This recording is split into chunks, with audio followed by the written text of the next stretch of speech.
সূরা আহজাবের ৭২ এবং ৭৩ নম্বর আয়াত তেলাওয়াত করেছি। আমি এই আয়াতের আলোকেই আজকের সংক্ষিপ্ত খুতবা আপনাদের সামনে উপস্থাপন করার চেষ্টা করব। ওমা তাওফীকি ইল্লা বিল্লাহ। আয়াতটি অত্যন্ত প্রসিদ্ধ এবং গুরুত্বপূর্ণ আয়াত এবং তাৎপর্যপূর্ণ আয়াত। আয়াতটা কি? আল্লাহ তাআলা বলছেন, ইন্না আরাদনাল আমানাতা আলাস সামাওয়াতি ওয়াল আরদি ওয়াল জিবাল। নিশ্চয় আমি পেশ করেছি আল আমানা, আমানাকে, আলাস সামাওয়াতি ওয়াল আরদ, আসমান সমূহ এবং জমিনের উপরে, ওয়াল জিবাল, এবং পাহাড়ের উপরে আমি আমানতটাকে পেশ করলাম যে তোমরা আমানতটা গ্রহণ করো। ফা আবাইনা, সবাই অস্বীকৃতি জানালো, আমরা পারবো না। আল্লাহ বলছেন, ওয়া হামালাহাল ইনসান, মানুষ এটাকে গ্রহণ করে নিল। ইন্নাহু কানা যলুমান জাহুলা, নিশ্চয় মানুষ জালেম এবং জাহেল, অজ্ঞ। গুরুত্বপূর্ণ বিষয়। আল্লাহ বলছেন, আমি আমানত দিলাম আসমানকে, জমিনকে, পাহাড়কে যে তোমরা এটা গ্রহণ করো। বলছে না, এটা আমরা পারবো না।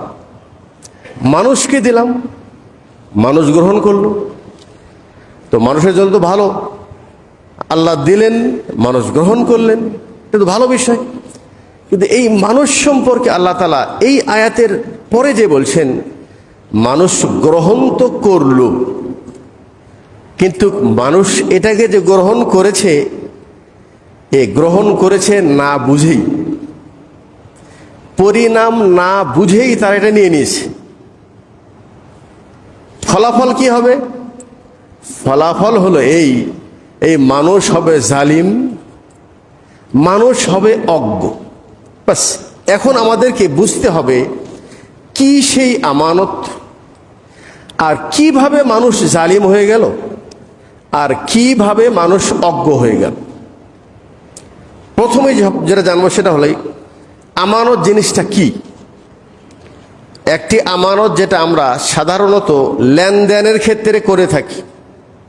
আমানত মানে হলেই কারো কাছে কোনো জিনিস যেই অবস্থায় রাখা হয় সেটাকে সেই অবস্থায় মালিকের কাছে ফিরে দেওয়ার নাম হলো আমানত।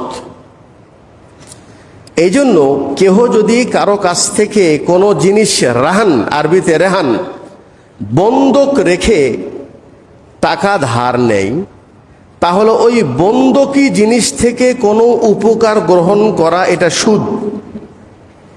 আপনার কাছে 2 ভরি স্বর্ণ রেখে 1 লাখ টাকা নিলাম, আপনি ইচ্ছা করলে ওই স্বর্ণ আপনার স্ত্রীকে বিবাহের দিনে পরে যেতে দিতে পারেন না, বিক্রিও করতে পারেন না, কাউকে দিতেও পারেন না। এটা আমানত। মানি আমি যদি ওই 1 লাখ টাকা মেয়াদ অনুপাতে না দিতে পারি, তাহলে আপনি ওটা বিক্রি করে আপনার টাকা ফেরত নেওয়ার এখতিয়ার আছে। এটা হলো রেহেন, মানে বন্ধক, জামানত আপনার কাছে রেখে দিলাম। এটা হলো একটি আমানত যেটা আমরা বুঝি। তো আমানত মানে হলেই আপনার কাছে 5 টাকা, 1000 টাকা রাখতে দিয়েছি, ওর মধ্যে 2টা 200 টাকা আছে, একটা 500 টাকা আছে, আর একটা 100 টাকা আছে, একটা ছিঁড়া আছে, একটা নতুন আছে। যেইভাবে দিয়েছি ওইভাবেই টাকাটা রেখে দেওয়ার নাম হলো আমানত। আর যদি আপনি ওই নতুন টাকাটা নিয়ে ছিঁড়া টাকা ওর মধ্যে রাখেন, তাহলে এটার নাম হলো খিয়ানত। এটা যেটা আমরা বুঝি এটা হলো আমানত। কিন্তু এই আয়াতে আল্লাহ তাআলা এই আমানতের কথা বলেননি। এটা হলো মূল আয়াতের আমানতের অর্থের একটা অংশ। তার মানে হলোই, আসলে আমরা জানি যে এখানে আল্লাহ পাক কোন আমানতের কথা বলেছে। যেই আমানত সম্পর্কে বলছে যে আমি মানুষকে আমানত দিলাম, তারা গ্রহণ করল। এখানে আমানতের অর্থ হলেই আত-তাকলিফুশ শারঈ, আরবিতে বলা হয় আত-তাকলিফুশ শারঈ। তার মানে হলেই আল্লাহ আমাদেরকে যে শরীয়ত দিয়েছেন, বিধান দিয়েছেন, দিন দিয়েছেন, এই দিনের দুটা অংশ, একটা হলো আওয়ামির আর আরেকটা হলো নাওয়াহি। একটা হলো আদেশ, সালাত পড়ো, যাকাত দাও, মানুষের হক আদায় করো, এটা হলো আওয়ামির, হুকুম। আর আরেকটা হলো নাওয়াহি, নিষেধ, জিনা করো না, ব্যভিচারী করো না, এতিমদের মাল আত্মসাৎ করো না, সালাত তরক করো না, নিষেধ। আল্লাহর আদেশ এবং নিষেধ এটা হলো মূলত আমানত। আল্লাহ বলছেন আমি এই শরীয়তটা আসমানকেও দিয়েছিলাম, জমিনকেও দিয়েছিলাম, পাহাড়কে দিয়েছিলাম, তারা এটা গ্রহণ করে নেই, মানুষ গ্রহণ করে ফেলে দিয়েছে। মানুষ গ্রহণ করে সে জালিম হয়েছে এবং অজ্ঞতার পরিচয় দিয়েছে। এখন আমরা আমানতটা জানলাম, আল্লাহ যে বলেছে মানুষ জাহেল, মানুষ জালেম, কিভাবে জালিম হলো, কিভাবে জাহেল হলো। এখন দেখেন, এই আমানত গ্রহণ করেছে, কিন্তু এই আমানত যদি পুঙ্খানুপুঙ্খানুভাবে, আমি আবার শব্দটি ব্যবহার করছি, পুঙ্খানু মানে হলো এই, যেখানে যেই জিনিস যেইভাবে আল্লাহ তাআলা আমল করতে বলেছেন, রাখতে বলেছেন, আপনাকে ওই জিনিস ওইভাবে ওই জায়গায় ওইভাবে রাখতে হবে। যদি রাখেন বিনিময় জান্নাত, আর যদি না রাখতে পারেন, এটা হলো মূল কথা, আর যদি না রাখতে পারেন তাহলে পরিণাম কি? তাহলে পরিণাম আমরা সংক্ষিপ্ত বলে দিচ্ছি, জাহান্নাম। কিন্তু বিষয়টা এত সহজ না, বিষয়টা এত সহজ না। আচ্ছা, আল্লাহ যে বলছেন মানুষ অজ্ঞ, একটা হাদিস শোনেন। আল্লাহ রাসূল সাল্লাল্লাহু আলাইহি ওয়াসাল্লাম জিজ্ঞাসা করা হয়েছে জান্নাতের তুলনায় জাহান্নামীদের সংখ্যা কত হবে? তিনি বলেছেন 1000-এর মধ্যে 999 সংখ্যা উম্মত যাবে জাহান্নামে, আর একটা যাবে জান্নাতে। তাহলে এখন বলেন জাহান্নামে কেন যাচ্ছে? সংখ্যাটা কত, কম নাকি বেশি? 1000-এর মধ্যে 999 আর একজন জান্নাত। তো আপনার লাভ কি হলো? লাভটা কি আপনার? আপনি যে আমানত নিলেন, কেন নিয়েছিলেন? আল্লাহর হুকুম মেনে, তাই নাকি? কেন মানবেন? আল্লাহর হুকুম এই জন্য মানব, বিনিময় এই সংক্ষিপ্ত জীবন পার করার পর যে একটা অসীম জীবন রয়েছে, যার কোনো সীমারেখা নেই, সেই জীবনে আমি সুখ শান্তি চাই, এই জন্যে তো আমানতটা নিয়েছি নাকি? কিন্তু হাদিসটা বুঝলেন কি? আর একটু বুঝেন। আচ্ছা, আল্লাহ রসুল যে বললেন 999 জন যাবে জাহান্নামে আর একটা যাবে জান্নাতে, কিভাবে? আমি আরেকটু সুন্দর করে আপনাকে বুঝিয়ে দিই। আচ্ছা, এই আমানত মানে আমরা কি বুঝলাম? যে আমানত আল্লাহ আমার উপরে নাজেল করেছে। কার উপরে? আমি মানুষ, আমার আমার আমার আমার উপরে নাজেল করেছে। কি সেটা? এটা করতে পারবা, এটা করতে পারবা না। আমরা যে অজ্ঞ, আমরা যে জাহেল, আর আমাদেরকে আল্লাহ বলছে জালিম। এটা অর্থটা বোঝেন। জালিম মানে কিভাবে জালিম হলাম? জালিম মানে হলো জুলুম, জুলুম থেকে জালিম। কিভাবে? জুলুম মানে হলো অন্ধকার, অন্ধকার। একটা জিনিস যদি আপনাকে রাখতে বলি যে এই অন্ধকারে পানির গিলাসটা টেবিলের উপরে রাখো, আপনি অন্ধকারে টেবিলটা কি দেখতে পাবেন? টেবিলে রাখতে যেয়ে যদি টেবিলের সাইডে রেখে দেন, তাহলে ভরা গিলাস পানি নিচে পড়ে, পানি গেল নিচে, গিলাস গেল ভাঙে। যারা দুনিয়ায় জুলুম করবে, রসুল বলছেন কিয়ামতের দিন আয-যুলমু যুলুমাতুন ইয়াউমাল কিয়ামা, দুনিয়ায় যে ব্যক্তি জুলুম করবে কিয়ামতের দিন তার জন্য অন্ধকার। অর্থের সাথে মানে শব্দের সাথে অর্থের মিল হলো কি? অন্ধকার মানে হলো এই, মানুষ যখন কবর থেকে উঠবে পরনে কোনো কাপড় নেই, আপনাকে যেতে হবে হাসরের মাঠে। কোন দিকে যাব? সোজা, ডানে নাকি বামে? কোন দিকে যাবেন? সামনে তো অন্ধকার, কিন্তু কিছু মানুষের কাছে আলো আছে। ইয়াউমা তারাল মুমিনিনা ওয়াল মুমিনাত ইয়াসআ নূরুহুম বাইনা আইদিহিম ওয়া বিআইমানিহিম। মুমিনদের হাতে থাকবে আলো। ওই আলো তাকে জান্নাতের পথ দেখিয়ে দিবে যে এই সোজা তোমার পথ। ওই পথ দেখে সে যাবে, হাঁটবে। কিন্তু পাপিষ্ঠ ব্যক্তি, ওই যে 999 জন ব্যক্তি, তাদের কাছে কোনো আলো নেই। কোন দিকে যাবে? ডানে বামে, কোনো পথ খুঁজে পাচ্ছে না। তখন তারা বলবে, ইয়াউমা ইয়াকুলুল মুনাফিকুনা ওয়াল মুনাফিকাত, বলছেন ইকতা বিসমি, বলছেন আমাদেরকে একটু সুযোগ দাও, ইকতা বিসমিন নূরিকুম। যখন দেখবে কিছু মানুষ আলো নিয়ে হেঁটে যাচ্ছে, যাদের কাছে অন্ধকার আলো নাই, তারা তাদেরকে ডেকে বলবে যে আমাদেরকে কিছু আলো দাও না। বলবে ইরজিউ ওয়ারাআকুম ফালতামিসু নূরা, আলো আমরা দিতে পারবো না, আমরা যেখান থেকে আলো নিয়েছি পিছনেই তোমরা সেখানেই যাও, সেখান থেকে আলো নাও। কিন্তু সেখানে গেলে তারা আলো পাবে না। তাহলে জুলুমের অর্থ অন্ধকার। দুনিয়ায় জুলুম করলে কিয়ামতের দিন তার সামনে অন্ধকার। কোন পথে হাঁটবো, কোনো পথ তার জানা নাই। এটা হলো জুলুমের শাব্দিক অর্থ।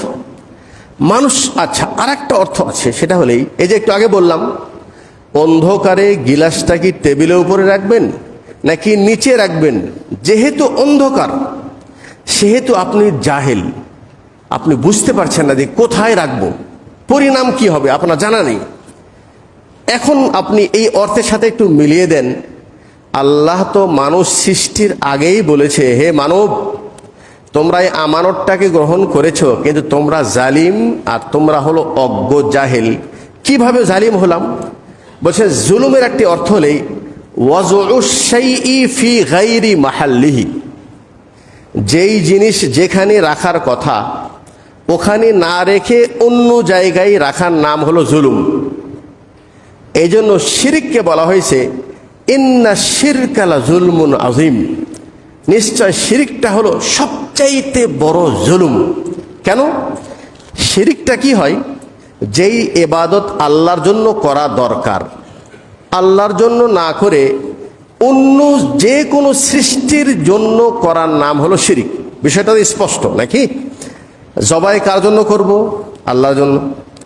দোয়া কার কাছ থেকে চাবো? আল্লাহর জন্য। এই দোয়া যদি আমি আল্লাহর কাছ থেকে না চেয়ে আর একজনের কাছ থেকে চাই, তাহলে কি হলো? এটা ওয়াজউশ শাইই ফি গায়রি মাহাল্লিহি, এই জিনিসটা যেখানে রাখার কথা ছিল তুমি সেখানে রাখো নাই, তুমি অপাত্রে রাখিয়েছ। এই জন্য এটা হলো শিরক, এটা হলো জুলুম। তাহলে মানুষ কিভাবে জালিম হলো? একটু আগে তো শুনলেন 999 জন জাহান্নামে যাবে। আচ্ছা, এখন মুসলমানের যদি সংখ্যা দেখেন, তাহলে আপনি কত পার্সেন্ট মুসলমানকে দিবেন যারা এই 1450 বছর পর এখন পর্যন্ত ইবাদত কাকে বলে, এই ইবাদতটা কার জন্য করতে হবে, কিভাবে করতে হবে, এ বিষয়ে তারা কি জাহেল নাকি জ্ঞানী? আপনি উত্তর দেন। অজ্ঞ, জাহেল। আরে বাবা, এই মসজিদ, ওয়া আন্নাল মাসাজিদা লিল্লাহ ফালা তাদউ মাআল্লাহি আহাদা, পৃথিবীর শ্রেষ্ঠ জায়গা হলো মসজিদ। আপনার যে কোনো প্রয়োজন মেটানোর জন্য এখানে আসেন। আপনি মসজিদে ঢুকেছেন, কি দোয়া পড়েছেন? যদিও আমরা এত জাহেল, এই দোয়াও আমাদের অনেকে জানা নেই, আপনারা অনেকেই পড়েন নেই। এজন্য আপনার ভিতরে শরীয়তের অনুভূতি নেই। সেটা কি? আল্লাহুম্মা ফতাহলি আবওয়াব রাহমাতিক, আয় আল্লাহ তুমি আমাদের জন্য তোমার রহমতের দরজাটা খুলে দাও। এই রহমতের জায়গাতে এখানেই আপনার কি দরকার? আপনার চাকরি নেই, আপনি অসুস্থ, আপনার স্ত্রী অসুস্থ, আপনার সন্তান অসুস্থ, আপনার দুনিয়ায় যা কিছু চাওয়া পাওয়া পৃথিবীতে আফজালুল বুকা ফিল আরদ মাসাজিদ আল্লাহ, সবচাইতে উত্তম জায়গা আল্লাহর ঘর মসজিদ। তাহলে আল্লাহ যে বলেছেন মানুষ জালিম, মানুষ জাহেল, তাহলে যারা আল্লাহর ঘর ছেড়ে আজকে গায়রুল্লাহর কাছে যে বাংলাদেশে 2,88,000 না কত পীর পীরের খানকা এবং এই যে মাজার রয়েছে, মাজারের পাশে মসজিদ আছে, মসজিদে লোক নেই, কিন্তু মাজারে যারা যাচ্ছে তারা কেন যাচ্ছে? ওই যে জালিম। কেন জালিম? যেই কর্মটি করার কথা ছিল আল্লাহর জন্য, তারা ওটাকে অপাত্রে রেখে গায়রুল্লাহর জন্য রাখলো। কেন রাখলো? তারা শরীয়তের বিষয়ে অজ্ঞ এবং জাহেল। এই জাহেলের সংখ্যা শতকরা আপনি কত পার্সেন্ট দিবেন আমাদের বর্তমান প্রেক্ষাপটের আলোকে, এটা আপনি দেন। এটা হলো একটা পার্ট। আর একটা পার্ট, সেটা হলেই আমানত মানে কি শুধু কোনো একটা জিনিস না। আমানত কি আল্লাহ কোনো শুধু আলেমকে দিয়েছে, শুধু রাষ্ট্রপ্রধানকে দিয়েছে, দেশ পরিচালককে দিয়েছে? জি না।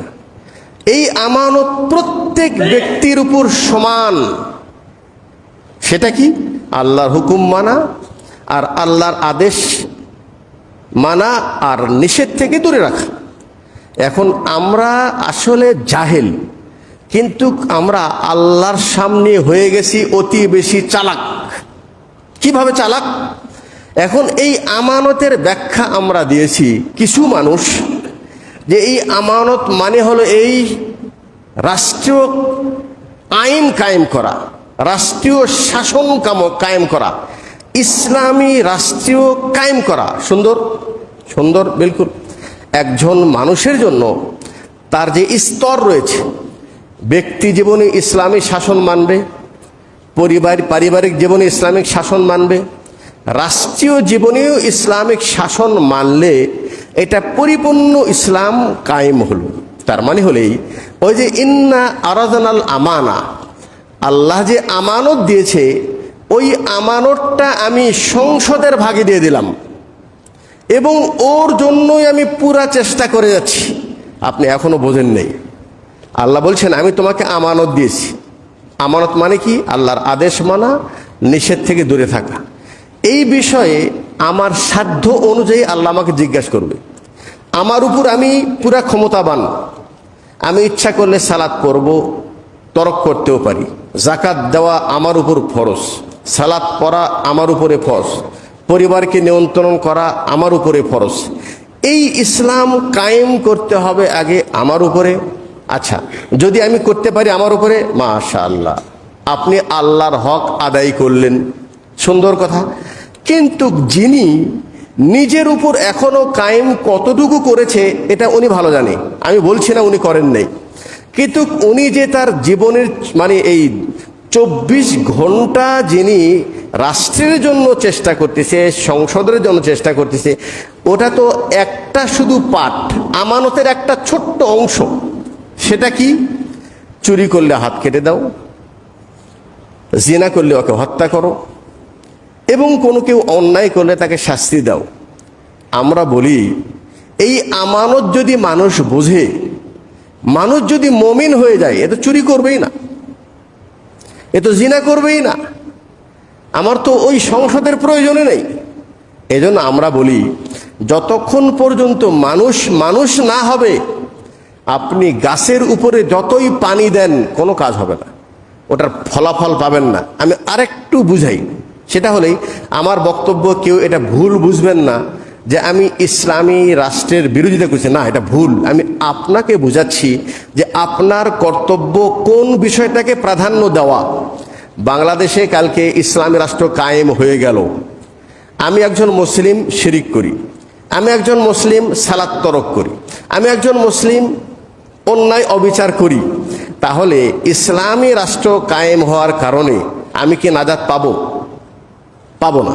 আচ্ছা, ইসলামী রাষ্ট্র কায়েম হয় নাই, আমি হিন্দুস্থানে বসবাস করছি, কিন্তু আমি একজন তাওহীদপন্থী মুসলমান, আমি শিরিক করি না, আমি সুন্নত অনুযায়ী আমল করি, আমি আমার জীবনে, আমার ব্যক্তি জীবনে পারিবারিক জীবনে সাধ্য অনুযায়ী আমি ইসলামটাকে প্রয়োগ করেছি, বিনিময় আল্লাহ আমার প্রতি সন্তুষ্টি হয়েছে, কিন্তু রাষ্ট্র কাফের, আমি মারা গেলে জান্নাতে যাব নাকি জাহান্নামে যাব? জান্নাতে। বিষয়টা আমি এটা বুঝতে চাচ্ছি যে আপনার যেটা প্রাধান্য দেওয়া দরকার সেটা আগে দেন, এরপরে যেটা সেটা আপনি পরে দেন। এটা দ্বিতীয় পার্ট। প্রথম পার্ট বললাম অধিকাংশ মানুষ শিরিক করে, আর দ্বিতীয় পার্ট বললাম এই আমানতটা আমরা ভাগ করে নিয়েছি। এটাকে কেহ নিজের দিকে না করে আর একজনের দিকে দিয়ে দিয়েছে, সংসদে দিয়ে দিয়েছে, ওখান থেকে হলেই হয়ে যাবে। আর একটা ভুল আছে, যেই ভুলের মধ্যে আমরা সবাই, সেই ভুলটা কি জানেন? আল্লাহ আমানত দিয়েছে আমাকে, আর আমি এই আমানতের ভরসা করে রাখছি হুজুরের উপরে। একটু উদাহরণ দিই। আল্লাহ কোরআন পড়া ফরজ করেছে, এটা কি আমার উপরে, প্রত্যেকের উপরে, নাকি শুধু হুজুরের উপরে? আমার উপরে। এই কোরআনটা পড়তে হবে কখন? আমার জীবন দশায়। যালিকাল কিতাব লা রাইবা ফীহ। এই কোরআন এমন একটি কিতাব যার মধ্যে কোনো সন্দেহ নাই। হুদাল লিল মুত্তাকিন। তুমি একজন মুসলিম, মুমিন, মুত্তাকি, তোমার জীবন চলার পথ, তোমার হেদায়েতের পথ এর মধ্যে রয়েছে।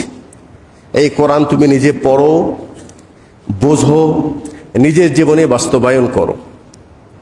আপনি মন খারাপ করবেন না, আমি আপনাকে কোনো দোষারোপ করছি না, আমি বলছি এই আয়াতটা আপনাকে বুঝতে হবে। আমরা কি করেছি? আমি যদি এখানে শতকরা যাচাই করি, অধিকাংশ আমরা কোরআন পড়তে জানি না, নিজেও জানি না, নিজের পরিবারকেও এখনো কোরআন শিখাই নাই। আচ্ছা, আপনি কোরআন ছাড়া কিভাবে চলবেন? সালাত কিভাবে পড়বেন? আচ্ছা, আর একটা বিষয় বলি, সেটা হলে অধিকাংশ মানুষের অভিযোগ, আমার মনে হয় বদ নজর লেগেছে, কেউ মনে হয় আমাকে জাদু করেছে, আমার বাড়িতে অশান্তি। আরে বাবা, তুমি তো মুসলিম, তোমার তো বদ নজর লাগবেই না। তোমাকে কেউ জাদু করলে জাদু তো চলবেই না। কেন চলবে না? রাসূল সাল্লাল্লাহু আলাইহি ওয়াসাল্লাম বলেছেন, কোনো ব্যক্তি যদি প্রত্যেক সালাতের পর একবার আয়াতুল কুরসি পড়ে, তাহলে ওই ব্যক্তি আর মৃত্যুর মাঝে ব্যবধান শুধু মৃত্যু, মানে জান্নাতের মাঝে, মারা গেলে জান্নাত পাবে। এটা হলো ফজিলত। ফায়দা কি? ফায়দা হলেই আপনি যদি প্রত্যেক সালাতের পরে আয়াতুল কুরসি একবার পড়েন, শোয়ার পূর্বে একবার আয়াতুল কুরসি পড়েন, তাহলে রাসূল বলছেন ইয়াকফিকা, আপনার জান মাল নিরাপত্তার জন্য যথেষ্ট।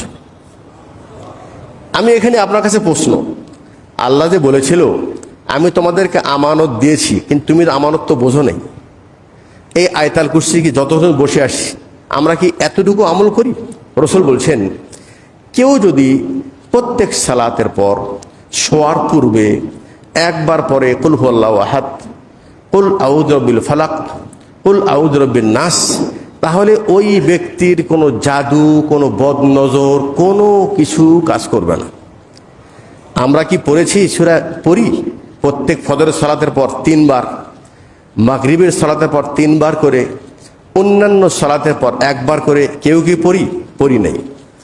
ফাতেমা রাদিয়াল্লাহু তাআলা আনহা ওনার আব্বার কাছে গিয়েছে, আব্বাজান, আমি কাজ করতে করতে আমার হাতে মানে ফোঁসা পড়ে গেছে, কষ্টের দাগ পড়ে গেছে, আমাকে একটা কাজের মেয়ে দেন। আল্লাহ রাসূল বললেন, ফাতেমা, আমি যদি তোমার তার চাইতে উত্তম কোনো জিনিস দেই, বাবা দেন। বলছে, তুমি প্রত্যেক সালাতের পর আর শোয়ার পূর্বে 33 বার সুবহানাল্লাহ, 33 বার আলহামদুলিল্লাহ, 34 বার আল্লাহু আকবার। ভালো করে বোঝেন, এটা আমার কথা না, আল্লাহ রাসূল বলছেন। তোমার সারা দিনের যত কষ্ট আছে, তুমি যদি প্রত্যেক সালাতের পর 33 বার আলহামদুলিল্লাহ, 33 বার আল্লাহু আকবার, 33 বার সুবহানাল্লাহ, আর শোয়ার পূর্বেও যদি এটা পড়ো, তাহলে ওই খাদেমের প্রয়োজন তোমার পড়বে না। তুমি কাজ করবা, তোমার সমস্ত শরীরের ক্লান্তি দূর হয়ে যাবে এই আমলটা করলেই। আমার বক্তব্য সেটা হলো এই, আমরা আল্লাহর বিধানের সামনে নিজে অতি চালাক মনে করি, কিন্তু আল্লাহ বলছে তুমি চালাক নয়, তুমি বোকা, আমরা নিজে কোরআন পড়ি না, আমার আব্বা মারা গেছে, এখন মাদ্রাসা থেকে একদল হুজুর নিয়ে এসে মৃত্যু বাবার সামনে বসে রেখে কোরআন পড়াচ্ছি। এই কোরআনকে এই জন্য নাজিল করেছে? রসুল বলছেন জীবন দশায় আমল করে নাও, মারা গেছো তোমার আমল সব বন্ধ, খালাস। তবে তিনটা আমল খোলা থাকবে। সাদকায়ে জারিয়া, হয় নিজে জীবন দশায় এমন কিছু সাদকা করেন যার দ্বারা মানুষ উপকৃত হবে, এরকম কাজ নিজে জীবন দশায় করে যান। এই মসজিদ বানিয়েছেন, একটা অজুখানে বানিয়েছেন, একটা টিউবওয়েল বসিয়ে দিয়েছেন, একটা গাছ রোপণ করেছেন। যতদিন এই গাছ থাকবে, যতদিন এই টিউবওয়েল থাকবে, যতদিন এই মসজিদ থাকবে, অতদিন আপনার জন্য কাউকে সওয়াব বকশিয়ে দিতে হবে না, অটোমেটিক কবরে আপনার সওয়াব চলে যাবে। হয় একটু বোঝেন, হয় আমার জীবন দশায় করতে হবে, আর না হয় সন্তানকে ওসিয়ত করতে হবে যে আমি যে অর্থ রেখে যাচ্ছি আমার মৃত্যুর পর এই অর্থটা তোমরা সাদকা করে দিবা। তাহলে সন্তান যদি করে দেয় তাহলে আপনি নেকি পাবেন। কিন্তু মনে রাখবেন, জীবন দশায় যেটা করবেন সেটা হলো আপনি নিশ্চিত। আর মৃত্যুর পর রসুল বলছেন তোমার মাল কোনটা, যেটা তুমি খেয়েছো, যেটা তুমি পড়েছ, আর যেটা তুমি আখিরাতের জন্য পাঠিয়ে দিয়েছো, এটা তোমার।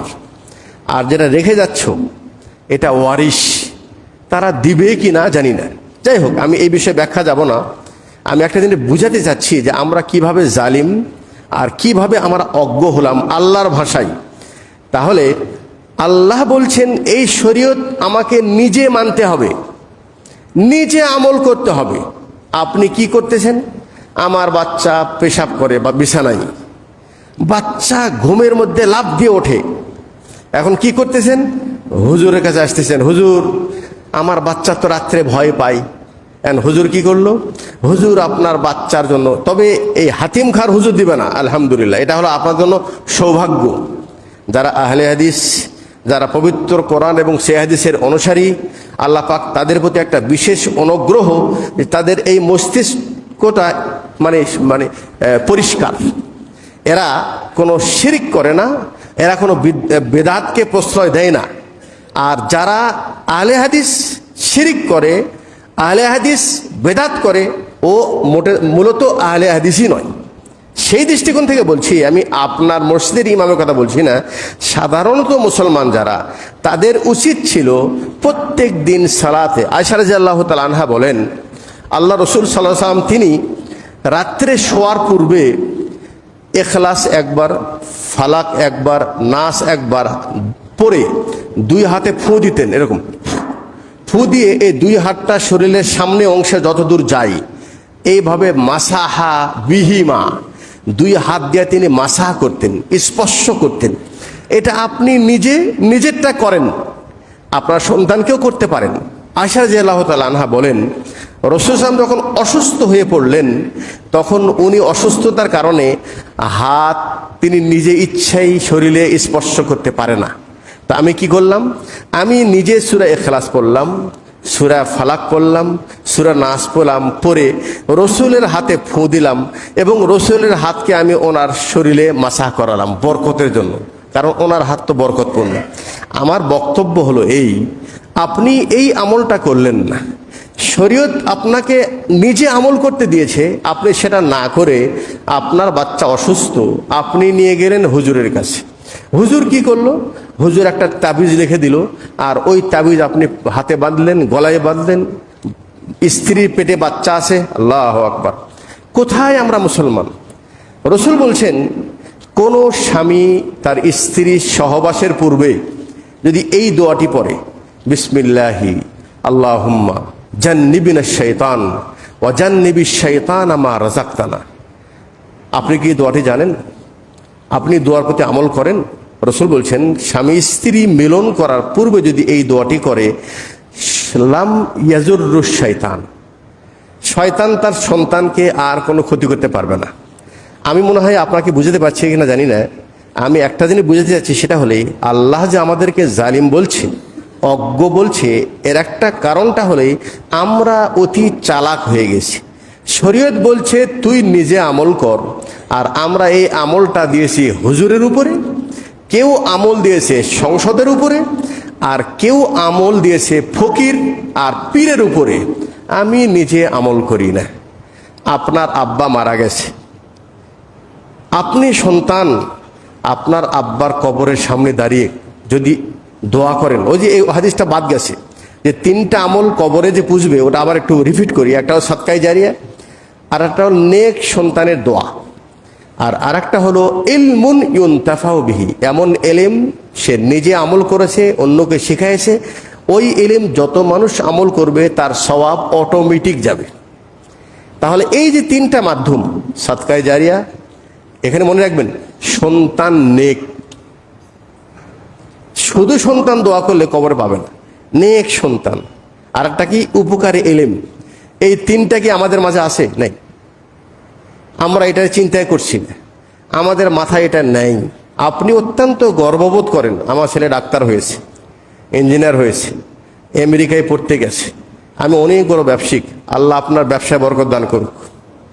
কিন্তু এটা আপনার নাজাতের জন্য যথেষ্ট নয়। আপনি বুদ্ধিমান না, আপনি বুদ্ধিমান না। কেন বুদ্ধিমান না? আল্লাহ আপনাকে এই জন্য পাঠায় নাই, কু আনফুসাকুম ওয়া আহলিকুম নারা, নিজেকে জাহান্নাম থেকে বাঁচাও, পরিবারকেও জাহান্নাম থেকে বাঁচাও। আপনি যদি আপনার সন্তানকে এটা না শিখে থাকেন যে তুমি শোয়ার পূর্বে এই দোয়াগুলি পড়বা, মসজিদে ঢোকার সময় এই দোয়াগুলি পড়বা, খানা খাওয়ার সময় এই দোয়াটি পড়বা, আপনি কোন দিক দিয়ে ছানবেন? রসুল বলছেন, কোনো ব্যক্তি যদি খানা খাওয়ার সময় বিসমিল্লাহ বলে, ঘরে ঢোকার সময় বিসমিল্লাহ বলে, শয়তান বলে লা মাবিতা লাকুম ওয়ালা আশা, এই ঘরে ঢোকার পারমিশন নাই, মানে আমি ইচ্ছা করে ঢুকতে পারবো না, আমি এই খাওয়ায় শরীক হতে পারবো না। আপনি এই হাতিয়ারটা পৃথিবীতে অন্য কোনোভাবে শয়তানকে আটকাতে পারবেন? পারবেন না। তার মানে কি, এই আমলটা আপনাকে করতে হবে।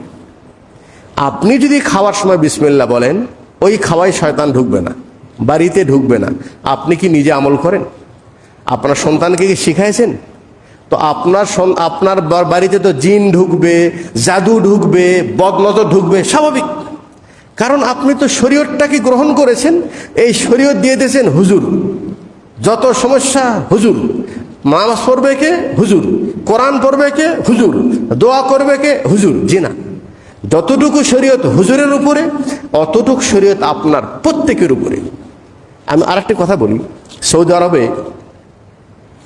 যে শিক্ষা ব্যবস্থা আছে, সেখানে ক্লাস 1 থেকে নিয়ে একেবারে কলেজ পর্যন্ত, কমপক্ষে ম্যাট্রিক পর্যন্ত একই সিলেবাস। সৌদি আরবে কোনো স্কুল মাদ্রাসা আলাদা নেই, সবগুলি মাদ্রাসা, সবগুলি স্কুল, একই সাবজেক্ট, পুরা সৌদি আরবে একই সাবজেক্ট। আপনি খুশি হবেন, ও বড় হয়ে ইঞ্জিনিয়ার হোক বা ডাক্তার হোক বা যাই কিছুই হোক, প্রত্যেকের ফাউন্ডেশন কোরআন, হাদিস, তাওহীদ, ফিকহ, এগুলি আপনাকে প্রত্যেক ক্লাসে আপনাকে পড়তে, একদম ম্যাট্রিক পর্যন্ত, কোনো মাপ নেই। আমরা অতি চালাক, আমাদের আখিরাতের দরকার নেই, দরকার শুধু দুনিয়া। এই জন্য আপনি কি করেছেন? হেতিম খায় একটা এতিমখানা খুলেছেন। এখন এতিম পাবো কোথায়? এতিম আসতেছে দিনাজপুর থেকে, এতিম আসতেছে কি নাম, রংপুর থেকে।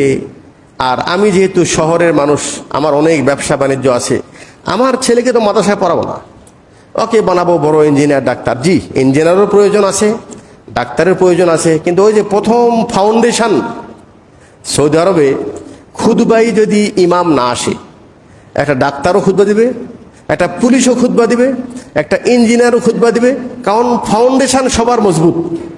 সবাই জানে তাওহীদ কি, সবাই জানে শিরিক কি। হ্যাঁ, তারা কি অন্যায় করে না? হ্যাঁ, অন্যায় করে, অন্যায় তো হুজুরও করে, জানার পরও অন্যায় করে, অন্যায় আলাদা, কিন্তু সে কিন্তু যথেষ্ট শরীয়ত সম্পর্কে অজ্ঞ।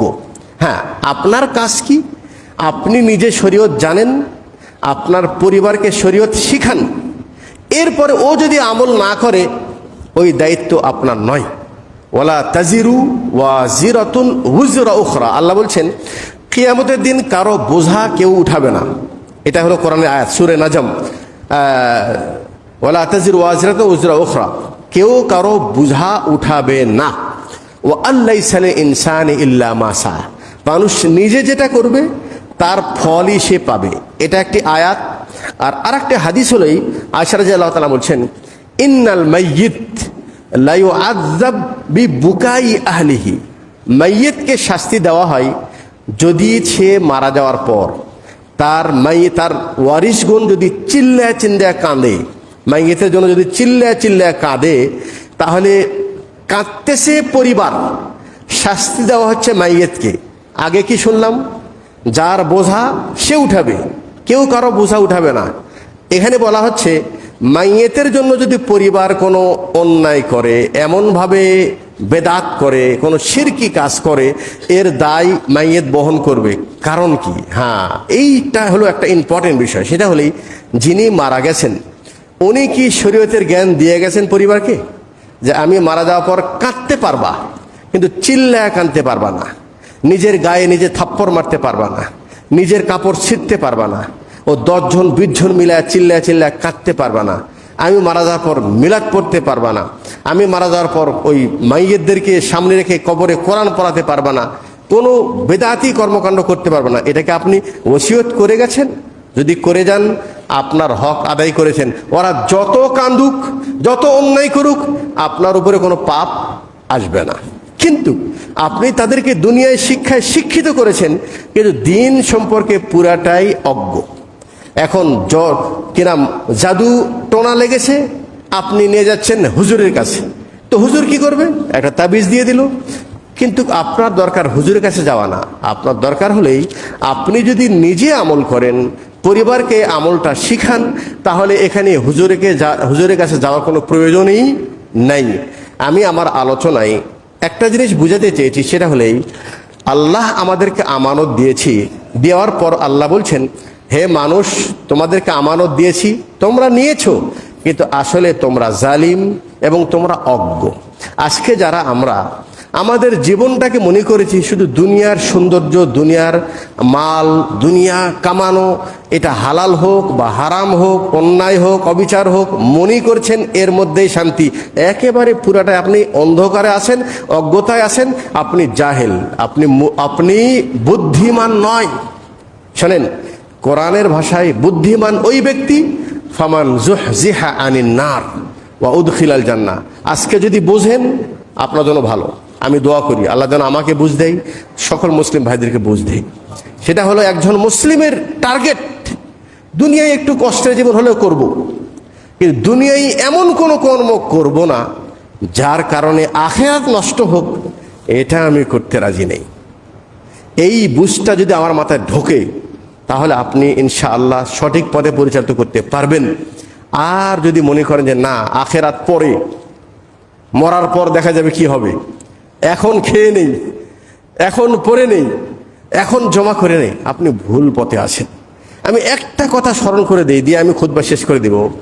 আপনারা হয়তো পড়েছেন মিডিয়াতে, একজন পিতা সে বলছে আমি মারা যাওয়ার পর আমার সন্তান যেন আমার লাশের কাছে না আসে। কেন?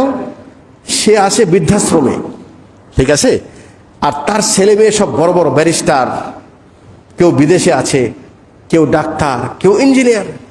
সে বলছে আমি আমার ছেলে মেয়েদেরকে স্বর্ণের চামচ দিয়ে দুধ খাওয়াইছি, আর আমার এই বৃদ্ধের সময় আমার কাছে কেউ নেই। তখন আমার এই কথা, এই আয়াতটা স্মরণ আসছে, হে মানুষ, তুমি তো নিজেই ভুল করেছো। তোমার সন্তানকে যে শিক্ষা দিয়েছো, ওটা শিক্ষা, সুশিক্ষা নয়। যেই শিক্ষা মানুষকে রব চিনাই দেয় না, যেই শিক্ষা মানুষকে পিতামাতার পরিচয় শিখায় না, যেই শিক্ষা মানুষদেরকে আত্মীয়র পরিচয় শিখায় না, ওটা শিক্ষা হতে পারে, সুশিক্ষা নয়। আপনার ভুল আপনি এখন নিজেই করেছেন। দুনিয়া ও খাসারাত দুনিয়া ওয়াল আখিরা। আজকে দুনিয়ায় আপনি বৃদ্ধাশ্রমে আছেন, মৃত্যুর পর আপনার ঠিকানা জাহান্নামে হওয়ার সম্ভাবনা বেশি। কারণ নেক সন্তান, আপনার সন্তান তো নেকই না, তো দোয়া করবে কি? আমি আলোচনা এখানে শেষ করব। আলহামদুলিল্লাহ, দীর্ঘ প্রায় 18 বছর সৌদি আরব থেকে ওখানে দিন প্রচারের কাজে ছিলাম। আলহামদুলিল্লাহ, দেশের টানে এবং আমাদের দেশের মানুষের জন্য ভালো কিছু দেওয়ার আশায় 2 দিন আগে দেশে এসেছি। আসার পর প্রথম খুতবা আপনাদের এখানে, এবং আমি আল্লাহ পাকের মেহেরবানিতে এবং আমাদের আমির ডক্টর আসাদুল্লাহ কালী হাফিজাহুল্লাহ ওনার আন্তরিক মহব্বতে আল মারকাজুল ইসলামিয়া সালাফির প্রিন্সিপালের দায়িত্ব আমার হাতে দিয়েছি। আমি যেটা মেসেজ আপনাদেরকে দিব সেটা হলেই যে এই জীবন দশায় আপনি ভালো জিনিস কোনটা এটা একটু যাচাই করেন, বোঝেন, বুঝা ওটা নিজে নেওয়ার গ্রহণ করেন। কারো ভরসায় থাকেন না, কোনো হুজুরের ভরসায় না, ছেলেমেয়ের ভরসায় না, অন্য কারো ভরসায়। কু আনফুসাকুম, চাচা আপনা জান বাঁচা, নিজের চিন্তা নিজে করতে হবে। আমার নামাজ কেউ পড়ে দিবে না, ওই জানাজায় যত মানুষ আসুক আর যত কাফফারা দেন কোনো লাভ নেই, আমার আমল আমাকেই করতে হবে। আল্লাহ সুবহানাহু ওয়া তাআলা আমাদেরকে সঠিক বুঝ দান করুন, আল্লাহ আমাদেরকে হেদায়েত দান করুন, আল্লাহ আমাদেরকে দুনিয়া এবং আখিরাতে কল্যাণ দান করুন। আকুলু কওলি হাদা ওয়া আস্তাগফিরুল্লাহ লি ওয়া লাকুম। আসসালামু আলাইকুম ওয়া রাহমাতুল্লাহি ওয়া বারাকাতুহু।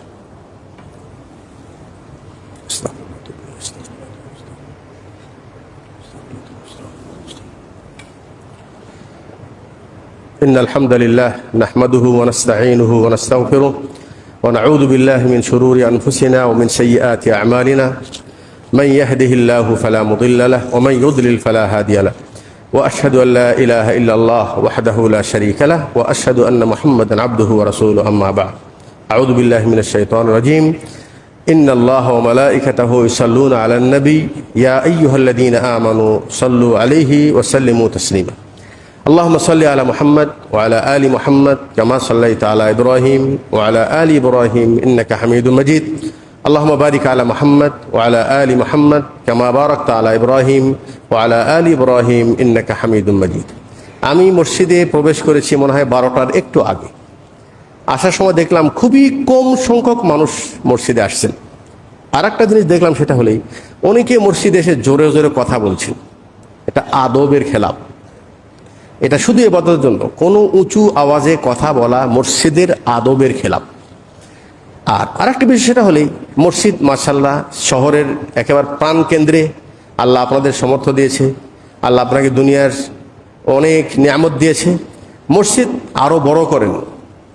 এটা শুধু মসজিদ না, এখান থেকে মানুষের হেদায়েতের, নিজের হেদায়েত, মানুষের হেদায়েতের একটা ব্যবস্থা করেন।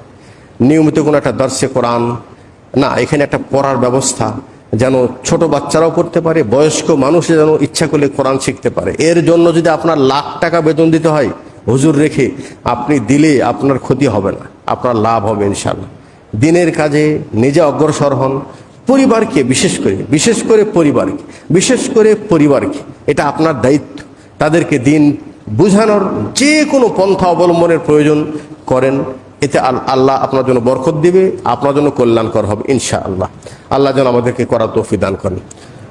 আল্লাহুম্মা গফির লানা ওয়া লিল মুমিনিনা ওয়াল মুমিনাত ওয়াল মুসলিমিনা ওয়াল মুসলিমাত ওয়া আলিফ বাইনা কুলুবিহিম ওয়া আসলিহ যাতা বাইনিহিম ওয়ানসুরহুম আলা আদুওয়িকা ওয়া আদুওয়িহিম। আল্লাহুম্মা লা'নিল কাফারাতাল্লাযিনা ইয়াসুদ্দুনা আন সাবিলিক ওয়া ইউকাযযিবুনা রাসূলাক ওয়া ইউকাতিলুনা আউলিয়াআক।